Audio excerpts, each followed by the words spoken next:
সুন্দরভাবে পরিচালনার স্বার্থে অতি দ্রুত ওলামায়ে কেরাম ও স্থানীয় দরবার মুসল্লিদের সমন্বয়ে একটি কমিটি গঠন করার জোর দাবি জানাচ্ছি।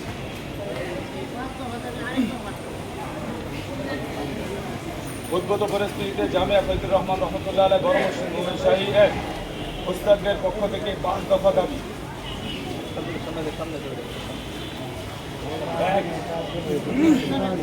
রহমতুল্লাহ আলাইহি পরিচালনায় ডিসির ক্ষমতার অপব্যবহার ও পরিচালনার ব্যর্থতার দায়ে ডিসির প্রত্যাহারের দাবি করছি।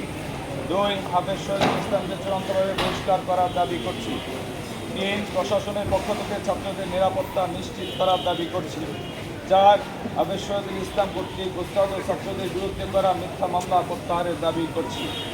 5 জামিয়া সুষ্ঠু ও সুন্দরভাবে পরিচালনার স্বার্থে অতি দ্রুত ওলামায়ে কেরাম এবং স্থানীয় ধর্মপ্রাণ মুসল্লিদের সমন্বয়ে একটি কমিটি গঠন করার জোর দাবি জানাচ্ছি।